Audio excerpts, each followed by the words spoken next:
What's up? I'm the kind assassin. It's been a busy week and I haven't been able to watch Ahsoka episode 7 until today, even though I was really excited to watch it after episode 6, but haven't got to it until today. And honestly, I was so excited for the show to continue and I wanted to see what happens next, but maybe it's just me, but not a lot happened.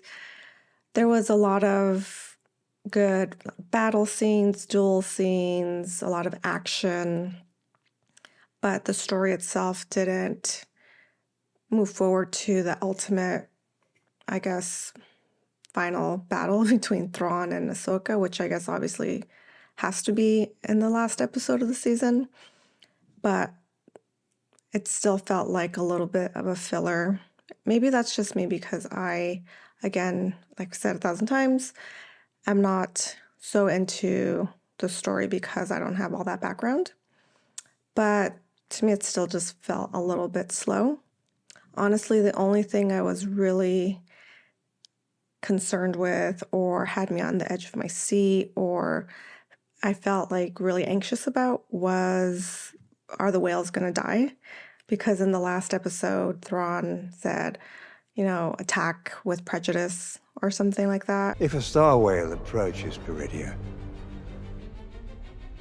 destroy it with prejudice. And I was like, oh my God, are they going to be exploded when they come out of hyperspeed? And are they just going to be met with like a bunch of missiles or something? And so I was really scared that they were going to die, but they didn't. So yay.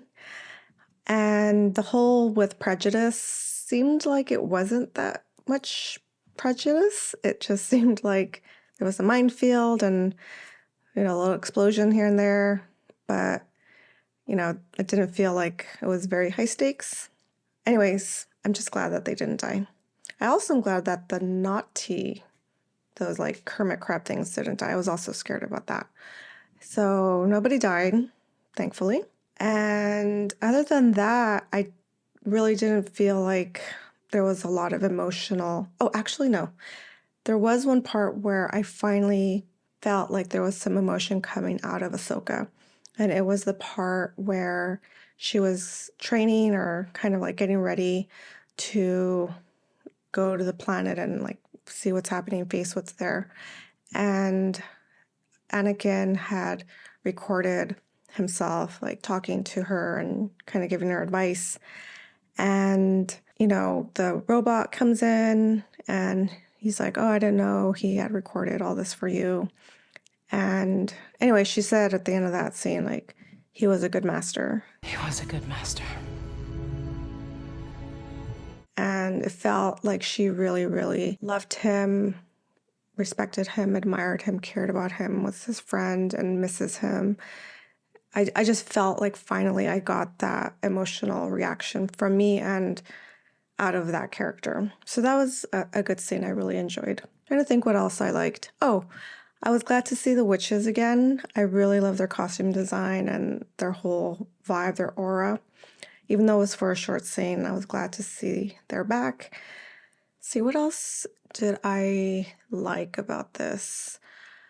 Probably not a lot that stands out. What did stand out was something I didn't like and I was not happy with in the last episode is when Sabine still does not tell Ezra anything. He's like asking her like, what's happening? Like, how did you get here? Like, what's going on? Da, da, da, da. And she's just like, it's complicated. How did you? What? Find me. You never said. It's complicated. Let's talk about something else. And it's like, girl, like, when are you gonna finally like spill the beans and like just tell him everything? Like, what are you waiting for? Honestly.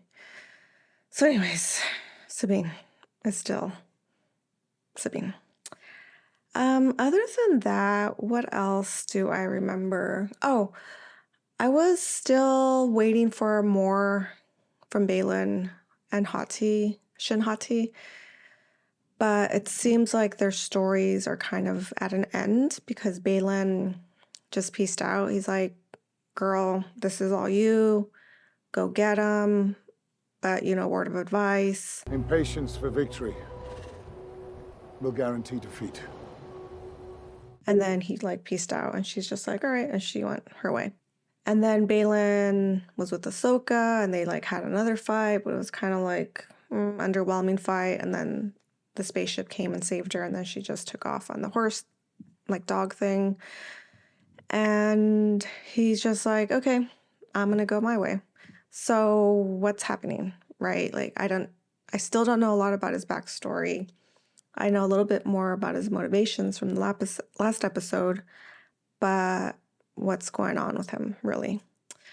And then Shinhati goes and finds Ezra and Sabine, and the troops come and they're all fighting each other. And I do remember a scene where I was like, whoa, that's cool. When Ezra used the Force to like stop the lightsaber. And I had never seen that happen before. And it wasn't until later that Steve told me, like, oh, actually, that did happen in Rise of Skywalker. Rey did it. And I'm like, oh, well, I've never seen Rise of Skywalker. So it was the first time I saw that move, and it was really cool. And if you want to come after me for not ever seeing that movie, go ahead, bring it on. So anyways, Shin, is there. They all like get defeated by Ahsoka and Ezra and Sabine, and Ahsoka's like, come with us, I can help you.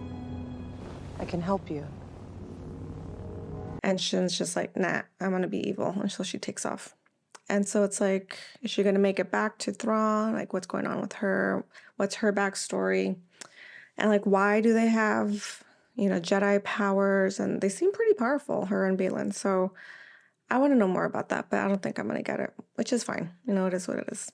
And they talk a lot about the reunion of the three of them. And again, I'm definitely missing out because I didn't watch the other shows.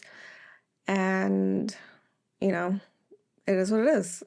I don't have emotional reaction to them reuniting. They kind of mention it a few times. The reunion and reuniting. It's like, okay, cool. Like, let me see Thrawn, the final battle with Ahsoka. Like, I want to see that already. Like, I'm kind of like impatient. I want to get there. And speaking of Thrawn, I was really impressed with his control and his skills as being a general. Like, he was very methodical and had a plan, and he was just kind of like moving chess pieces on a board and never really worried, and just very like general-esque. Ahsoka Tano lies hidden within the graveyards. Find her. And obviously I don't know anything about him, but I do like that about him. He just got like everything under control. And even Morgan was like questioning him, and he's just like, I got this. Like, don't worry about it. So really into Thrawn. Like, I want to see more of him. So I'm hoping he doesn't die in the last episode, but probably will, because are they going to make another season? I don't know. It doesn't seem like Rosario Dawson would be back for another season. She's kind of like a really big star. I don't know. But hopefully they don't kill him and something happens and we see more of him sometime. I did like the little nod to Leia, even though obviously she didn't make an appearance because the actress is no longer with us. They could have used some kind of like CGI thing with an actress, like body double. But whatever, little nod to her and her like position, in the Republic, right? Very high up, I guess, and was able to be like, you know what? I approved it. Hera's with me. Like, let's just move on. And so that was cool. Oh yeah, and also 3CPO or C3PO. Cool to see him too. Like, just seeing some of the old characters from like the original movies and what I grew up with. It was cool to see him and just like hear Leia's name. Honestly, other than that, like, I don't know. It was just all around basic, simple episode to move people from point A to point B, and I want to see the showdown. And I can't wait till Tuesday to see it. And I hope it's a little more exciting than this one. That's it, really. So let me know what you thought. Let me know what I'm missing and why I feel like it's like, And join me next week for the final episode of Ahsoka. All right, I'll see you then, and thanks for watching. Peace.